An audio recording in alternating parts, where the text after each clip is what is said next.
कल हमारा आर्टिकल 22 तक का, ठीक है, हम बात कर रहे थे किस पर?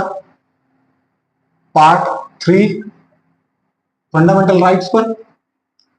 कल हम आर्टिकल 12 से लेकर के 22 तक का काम कंप्लीट कर चुके थे। ठीक, आज हमको आगे जिस पर बात करना है वो क्या? 23 से लेकर के 35 तक। ठीक, आज दूसरा हिस्सा हमारा बच गया फंडामेंटल राइट्स का, वो हो जाएगा 23 से लेकर कहां तक? 35 तक। हालांकि इसमें जनता को जो मूल अधिकार दिए गए हैं सिटीजन को, वो आपका कहां तक है? केवल 32 तक है। कहां तक? केवल 32 तक का है। बाकी कुछ विशेष प्रावधान है, इस पर मैं बात करूंगा। कल सबसे महत्वपूर्ण आर्टिकल 21 पर हम बात किए। कुछ 2-3 केसेस के बारे में भी मैंने आपको बताया, जिसमें सज्जन सिंह, ज्ञान कौर, मेनका गांधी, अरुणा रामचंद्र शानबाग, ऐसे अलग अलग मामले सम्मिलित हैं। अब तक जो सबसे ज्यादा व्याख्या की गई है वो आर्टिकल 21 की गई है। मैंने कल कहा था कि सबसे लंबा अगर कोई आर्टिकल है तो वो आर्टिकल 21 ही है। ठीक है, इसके अंतर्गत बहुत से अधिकार शामिल किए जाते हैं। एकांत का अधिकार, स्वच्छ वातावरण का अधिकार, चैन से नींद लेना है, वो भी आपके मूल अधिकार हैं।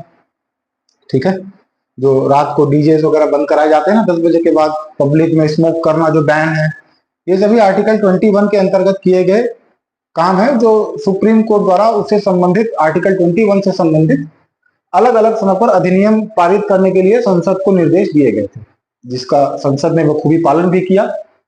ठीक है, तो हमारा आर्टिकल 21 मैंने बताया सबसे लंबा, सबसे पेचीदा, और अब तक जिसमें सुप्रीम कोर्ट ने अगर सबसे ज्यादा व्याख्याएं दी तो वो आर्टिकल 21 पर ही दी।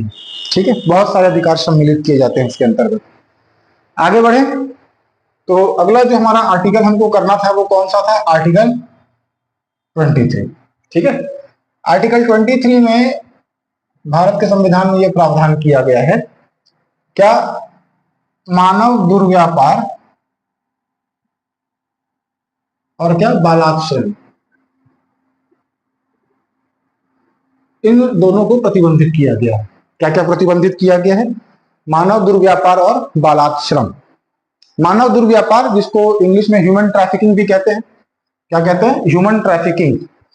मानव दुर्व्यापार का मतलब है, देखो दो हिस्से में है, मानव दुर्व्यापार और क्या? बालाश्रम। मानव दुर्व्यापार मतलब सीधे साफ तौर पर ये समझिए, किसी को बंधुआ मजदूर बनाकर रखना, बेगारी कराना, है ना। जैसे राजा महाराजाओं के समय में होता था, जब हमारे यहाँ पर राजा प्रशासन चलता था, उस समय जनता से बेगारी कर लिया जाता था। बेगारी टैक्स होता था एक, जिसमें ये होता था कि उनको राजा के लिए कुछ काम करना होता था, जिसके दम पर ही इतने बड़े बड़े बिल्डिंग्स बनाए गए थे, वो उस टैक्स के कारण ही बन पाए थे। वरना आज के समय में इतने बड़ी बिल्डिंग्स को बना पाना, वो भी पैसे लगाकर, मजदूर लगाकर कहना चाहिए, पॉसिबल नहीं हो पाता है। ठीक है, खर्चा बहुत आ जाता है। ये काम केवल सरकार कर सकती है अपने व्यय पर। तो मानव दुर्व्यापार का सीधा सीधा मतलब क्या है? मानव तस्करी, बच्चों को, स्त्रियों को या पुरुषों को दास के तौर पर या वेश्यावृत्ति करने के लिए बेचना, खरीदना। ठीक, किसी को दास बनाकर बंधुआ मजदूरी कराना, बेगारी कराना। और यहाँ पर बालात श्रम का मतलब यह है कि 14 साल से कम के बच्चों को, हालांकि एक और आर्टिकल इस पर, अगले आर्टिकल में इस पर चर्चा की गई है। बालात श्रम का मतलब है कि जोखिम भरे जगहों पर, ठीक है, जोखिम भरे जगहों पर बच्चों को, जो 14 वर्ष से कम है, उनको, जैसे ईटे भट्टे में या कांच की फैक्ट्रियों में, छोटे छोटे जो कारखाने होते हैं, वहां पर अक्सर देखा जाता है कि बच्चे काम पर लगे होते हैं। ठीक है, उन सभी को उससे रोकना ही इस अनुच्छेद का नियम है। एक व्यक्ति हुए कैलाश सत्यार्थी, ठीक है, जिनको नोबेल 2014 में शांति के नोबेल पुरस्कार से नवाजा गया था। इस संबंध में इन्होंने एक योगदान दिया था कि इन्होंने हाईलाइट किया न्यायपालिका के समक्ष कि बच्चे जो 14 साल से कम है यहाँ पर काम करते हैं, इनके खिलाफ कठोर नियम बनाए गए। तो इस बात को ध्यान रखते हुए संसद ने नियम भी पारित किए। ठीक है, तो आर्टिकल 23 समझ में आया। मानव दुर्व्यापार एवं बालाश्रम क्या होता है? मानव दुर्व्यापार का मतलब है कि मानव तस्करी या मानव दास, ठीक है, या फिर किसी से बंधुआ मजदूरी कहलाना मानव दुर्व्यापार के अंतर्गत आता है। और बालाश्रम मतलब क्या? बच्चों को, जो 14 साल से कम के बच्चे हैं, उनको जोखिम भरे कारखानों में या जोखिम भरे काम करने से रोकना। ठीक, ये आर्टिकल 23 हो गया। आर्टिकल 24 फिर से यही बालाश्रम से संबंधित है। क्या? कारखानों में बाल नियोजन।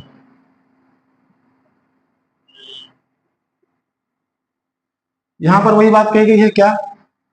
14 साल तक के बच्चों को 14 वर्ष तक के बच्चों को किसी कारखाने में, ऐसे जगह पर जहां जोखिम है, वहां पर काम करने से क्या कर किया जाता है, प्रतिबंधित किया जाता है। लगभग दोनों सेम चीज ही है। ठीक है, आगे बढ़े। आर्टिकल 25।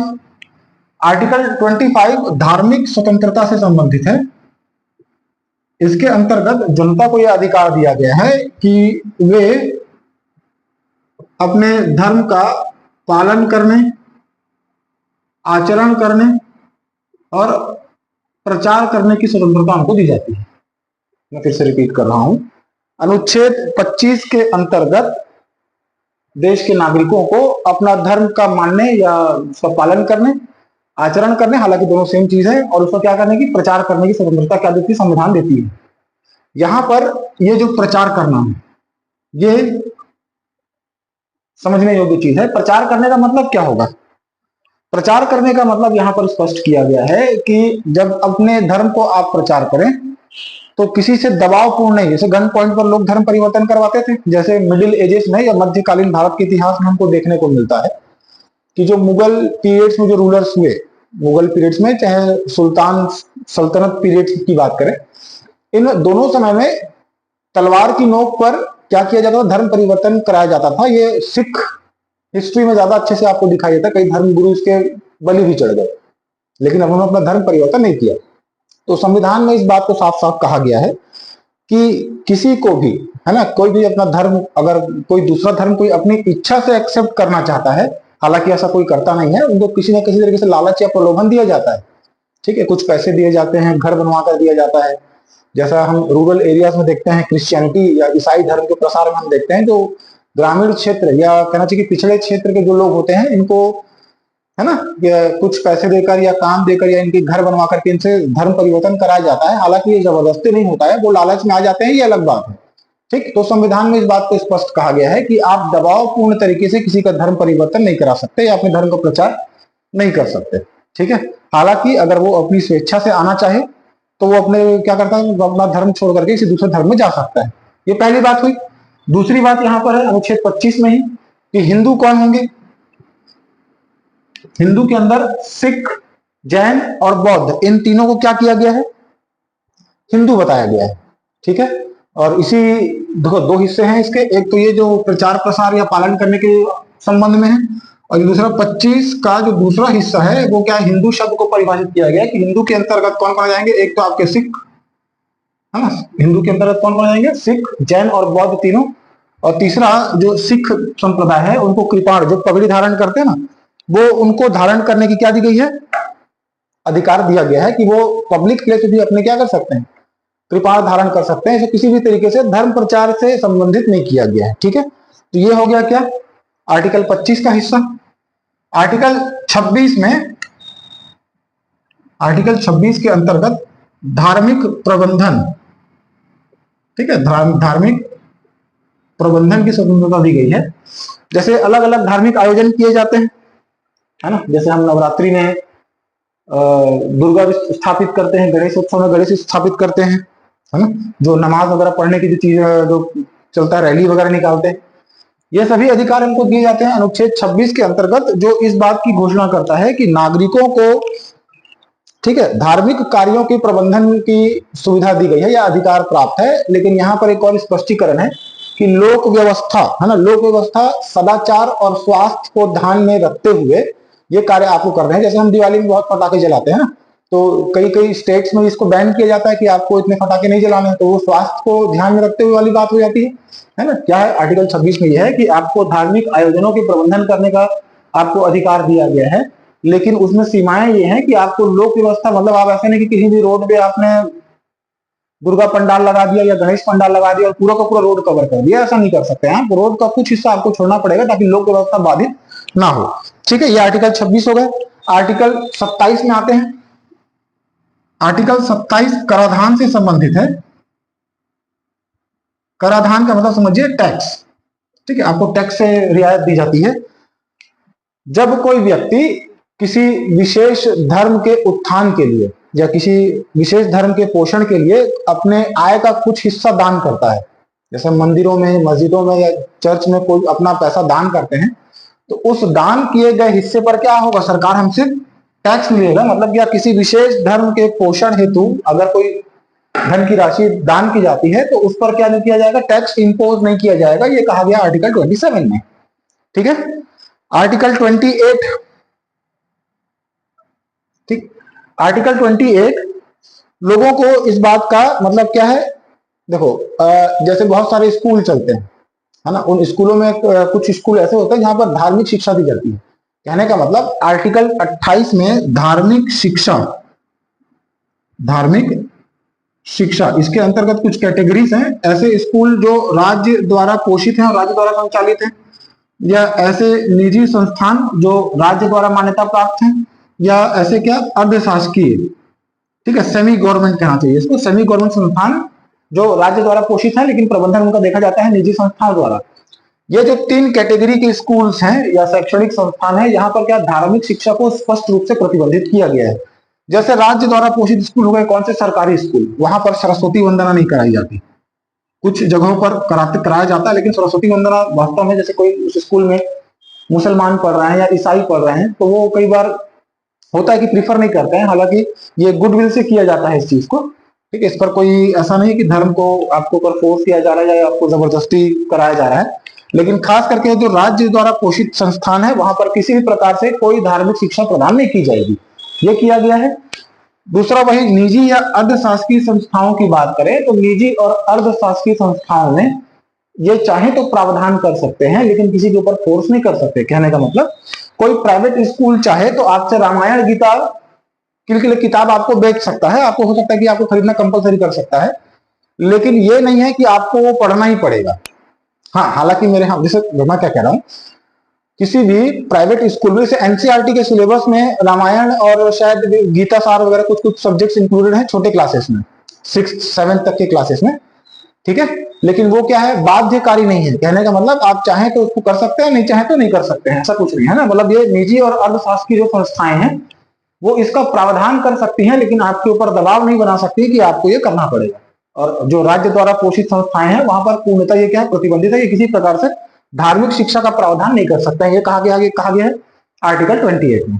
ठीक, आगे बढ़े, आर्टिकल 29 में आते हैं। आर्टिकल 29 है अल्पसंख्यक, अल्पसंख्यकों के हितों का संरक्षण। ये कहां कहा गया है, आर्टिकल 29 में अल्पसंख्यकों के हितों का संरक्षण। ठीक, समझिए क्या है। अब पूरे संविधान में ये अल्पसंख्यक क्या होगा ये नहीं बताया गया है कि आप एग्जैक्टली किसे अल्पसंख्यक कहेंगे। इसका आधार सामाजिक होगा कि आर्थिक होगा या धार्मिक होगा, इस बात पर चर्चा नहीं की गई, सिर्फ लिख दिया गया है क्या, अल्पसंख्यकों के हितों का संरक्षण। ठीक है, अब अल्पसंख्यक जैसे हम देखते हैं कि पूरे भारत देश में हिंदू बहुसंख्यक है और इसके रेस्पेक्ट में जो बाकी धर्म है वो क्या है, बाकी धर्म के जो लोग हैं, बाकी धर्म को जो मानने वाले लोग हैं उनकी संख्या थोड़ी कम या संख्या बल कम है, ऐसे कह सकते हैं, है ना। तो उनके हितों के संरक्षण के लिए क्या कर सकती है, राज्य प्रावधान कर सकती है। ठीक है, मतलब क्या है कि नागरिकों को जो अल्पसंख्यक कैटेगरी से आते हैं या जिनकी संख्या बल देश में कम हो, उन्हें अपनी संस्कृति को बचाने का अधिकार होगा। ये कहा गया है, आर्टिकल 29 में। संस्कृति के अंतर्गत हो सकता है कि वो अपनी भाषा लिपि को संरक्षित करना चाहें, जैसे मुसलमान अगर मान लो कि यहाँ पर अल्पसंख्यक है तो वो जो भी भाषा इस्तेमाल करते हैं उसकी लिपि को संरक्षित कर सकते हैं, किताबें पब्लिश कर सकते हैं, है ना, समझ में आ रही बात। तो ये क्या किया गया है, इसके लिए आर्टिकल 29 में अल्पसंख्यक हितों का प्रावधान किया गया है। ठीक है, संरक्षण का प्रावधान किया गया है। कुछ कुछ स्टेट जैसे कि यहाँ उत्तराखंड, जम्मू कश्मीर, यहाँ पर हिंदू अल्पसंख्यक है। ठीक है, तो जो भी स्टेट है वहां पर क्या हो जाएगा, जनसंख्या के आधार पर अल्पसंख्यकों को तय किया जाता है कि कौन अल्पसंख्यक होंगे और कौन बहुसंख्यक होंगे। हालांकि पूरे संविधान में अल्पसंख्यक शब्द को परिभाषित नहीं किया गया है। आर्टिकल 30 में है, तो आर्टिकल 30 के अंतर्गत इन अल्पसंख्यक वर्गों के लोगों को शैक्षणिक संस्थान, वो चाहे तो अपनी इच्छा से शैक्षणिक स्थान की स्थापना, ठीक है, और क्या प्रबंधन, ठीक है, क्या शैक्षणिक संस्थानों के स्थापना और प्रबंधन का अधिकार इनको दिया गया है। ठीक, ये कहा आर्टिकल 30 में। आगे बढ़ते हैं, आगे क्या आर्टिकल 31 में आ जाते हैं। आर्टिकल 31 क्या है, राइट टू प्रॉपर्टी।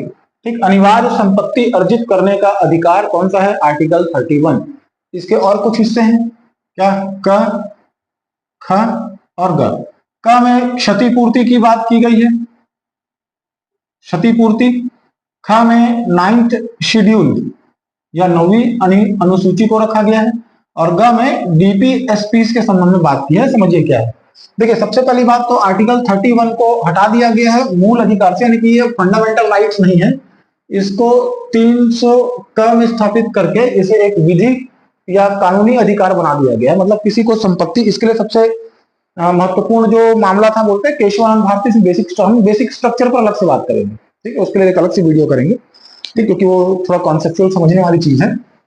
आर्टिकल 31 में जो राइट टू प्रॉपर्टी है, इसे 44th अमेंडमेंट द्वारा, 44वें संविधान संशोधन द्वारा कहां शिफ्ट कर दिया गया है? 300 का में एक कानूनी या विधिक अधिकार बना दिया गया है।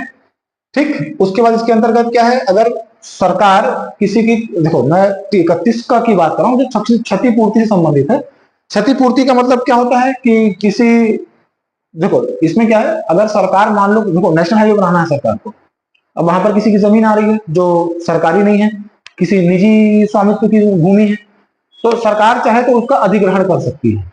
ठीक है, अधिग्रहण करने के बाद में जो भी बाजार मूल्य है उसके हिसाब से वो क्या करेगी? क्षतिपूर्ति देगी। ठीक है, उसके हिसाब से वो क्या करेगा? रिफंड देगा, है ना, कि आपका जमीन हमने लिया है, हमको यहाँ पे हाईवे बनाना था, तो सरकार ने आपको जमीन अधिग्रहण कर लिया, उसके बदले में सरकार को क्या करेगी? उसका भुगतान करेगी।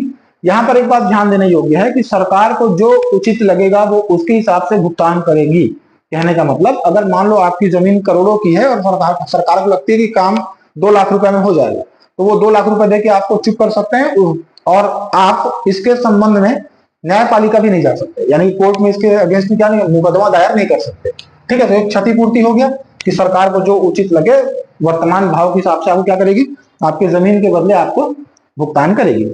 ठीक, 31 ख में 9वीं अनुसूची यानी कि 9th शेड्यूल है, जो कि हम शेड्यूल पर अलग से बात कर चुके हैं उस पर। ठीक है, और 31 ग है डीपीएसपी को प्रभावी बनाने संबंधित कानून। देखिए, जो 31 ग है वो संसद को ये अधिकार देता है कि अगर कोई ऐसा आर्टिकल है या जिस पर डीपीएसपी को लागू करना है ना, और उस पर क्या आड़े आ रहा है? किसी का फंडामेंटल राइट्स आड़े आ रहा है, या फंडामेंटल राइट्स में कोई आर्टिकल आड़े आ रहा है, तो यहां पर संसद को यह अधिकार होगा कि वो मूल अधिकार को साइड करके डीपीएसपी को प्रभावित बनाने के लिए वो कानून पारित कर सकते हैं, चाहे उसे मूल अधिकार का हनन हो चाहे ना हो, फर्क नहीं पड़ता। ठीक है, इसमें लोक व्यवस्था या लोक हित को ध्यान रखा जाता है कि किसी एक के मूल अधिकार छीनने से 50 के मूल अधिकार सुरक्षित किए जा रहे हैं, 50 लोगों को व्यवस्था दी जा रही है, तो वहां पर एक का मूल अधिकार का हनन करना स्वाभाविक माना जाता है। तो यह क्या कर सकती है? संसद को अधिकार होगा कि वो डीपीएसपी को प्रभावित कर सकती है मूल अधिकारों के खिलाफ। क्लियर? ये हो गया आर्टिकल 31। अब आते हैं किस पर? आर्टिकल 32 में। आर्टिकल 32 जो कि क्या है? संवैधानिक उपचार। संवैधानिक उपचार, संवैधानिक उपचार यानी कि क्या? Constitutional remedies. ठीक है, कॉन्स्टिट्यूशनल रेमेडीज। देखिए, शुरू दिन हमने बात की थी कि आर्टिकल 13 और आर्टिकल 32, ठीक, ये दोनों संबंधित है किससे? एक आर्टिकल 13 है क्या? विधि को परिभाषित करता है कि कानून हम किसे कहेंगे। ठीक, मूल अधिकारों के संबंध में अगर किसी का कोई ऐसा कानून संसद द्वारा पारित कर दिया गया जिससे किसी व्यक्ति के मूल अधिकारों का हनन हो रहा है, वॉयलेशन ऑफ फंडामेंटल राइट्स हो रहा है, तो वो चाहे तो आर्टिकल 32 के अंतर्गत संवैधानिक उपचार के लिए सर्वोच्च न्यायालय में याचिका दायर कर सकता है कि जनाब मेरा ये जो मूल अधिकार है वो क्या हो रहा है? उसका हनन किया जा रहा है। ठीक है, इसके अंतर्गत जो सुप्रीम कोर्ट होगा उस मामले का जांच करता है, जांच करने के बाद में वो रीट जारी करता है। ठीक, रीट कहने का मतलब एक तरह से वो आदेश की तरह होगा। ये 5 तरीके के होंगे। क्या भाई? 32वां में संवैधानिक उपचार क्या होता है ये बताया गया। 32 का जो दूसरा पॉइंट है उस पर क्या किया गया? रीट को बताया गया है कि रीट क्या होगा। तो रीट टोटल 5 तरीके के। एक क्या? बंदी प्रत्यक्षीकरण। ठीक, इसको हेबियस कॉर्पस कहा जाता है। एक होता है परमादेश, तीसरा उत्प्रेषण, चौथा नंबर में प्रतिषेध, और 5वें नंबर पर अधिकार परीक्षा। अधिकार परीक्षा। ठीक है, बंदी प्रत्यक्षीकरण का मतलब होता है क्या? शरीर प्रस्तुत करें, शरीर प्रस्तुत करें। परमादेश का मतलब होता है कि क्या? हम आदेश देते हैं, कि हम आदेश देते हैं। मतलब क्या होगा? रोकना। ये मामला हस्तांतरित करने से, उत्प्रेषण मैं उसको बताऊंगा अलग से। अधिकार परीक्षा का मतलब होता है किस अधिकार से, किस अधिकार से। ठीक, तो ये 5 तरह के रीट हैं जो उच्चतम न्यायालय जारी करता है। कुछ कुछ मामलों में देखो, उच्चतम न्यायालय जारी करता है रीट अनुच्छेद 32 के तहत, ठीक है। और जो हाई कोर्ट होता है, जो हर सभी स्टेट्स में अवेलेबल उपलब्ध है, वो रीट जारी करता है आर्टिकल 226 के तहत। ठीक है, ये जो हाई कोर्ट हम करेंगे तो मैं वहां पर इस पर बात करूंगा। सबसे पहला बंदी प्रत्यक्षीकरण का मतलब होता है क्या? शरीर प्रस्तुत करें। ये जो सुप्रीम कोर्ट है, ठीक है, ये बंदी करता व्यक्ति के लिए, मतलब मान लो कि किसी निजी ने या संस्था ने, या कहना चाहिए क्या, जैसे पुलिस वाले किसी को अरेस्ट किया गया है ना, तो ये उनके लिए आदेश जारी किया जाता है। मतलब क्या, ये शासकीय और निजी दोनों संस्थाओं के लिए ये जारी किया जाता है कि जिस व्यक्ति को आपने बंदी बनाया हुआ उसे क्या किया जाए? प्रस्तुत किया जाए। इसको स्पष्ट कहा जाता है। बंदी प्रत्यक्षीकरण का मतलब यह है कि जो उच्च न्यायालय है या उच्चतम न्यायालय है, वो किसी व्यक्ति को, चाहे निजी हो चाहे वह शासकीय हो, है ना, जिसने किसी को बंदी बनाया है, इसमें पुलिस भी शामिल है, उनको ये आदेश देता है कि जिस व्यक्ति को बंदी बनाया गया है उसे 24 घंटे के अंतर्गत क्या किया जाए? न्यायालय के समक्ष प्रस्तुत किया जाए, ताकि न्यायालय उस व्यक्ति को क्यों बंदी बनाया गया है इस पर विचार कर सके। और यदि बंदी बनाने का कारण उनको लगता है कि उचित नहीं है, तो न्यायालय आदेश देगी कि उसको तत्काल प्रभाव से क्या किया जाए? मुक्त किया जाए। यह आर्टिकल 21 के अंतर्गत प्राण एवं दैहिक स्वतंत्रता के आधार पर समझा जाता है। क्लियर? यह हो गया बंदी प्रत्यक्षीकरण। अगले लेवल पर क्या है? अगला क्या है? परमादेश। हम आदेश देते हैं। ये किसी भी शासकीय या गैर शासकीय यानी कि निजी संस्थाओं को क्या करती है? कहना चाहिए, मान लो कि कोई मामला लंबित है, ठीक है, इसमें देखिए क्या होता है। सेकंड नंबर परमादेश में क्या है कि न्यायालय, ये न्यायालय के ऊपर, तो सबसे पहले न्यायालय के विवेकाधीन पर आधारित है। ठीक, विवेकाधीन मतलब इच्छा पर, ठीक है ना। परमादेश के अंतर्गत सुप्रीम कोर्ट किसी शासकीय कर्मचारी को या संस्था को, ये मान के चलो कि किसी का काम रोक दिया गया, वो काम आगे नहीं बढ़ रहा है ना, तो न्यायालय उसे क्या करेगी? आदेश देगी कि इस काम को करें, है ना। तो ये क्या है? हम आदेश देते हैं कि।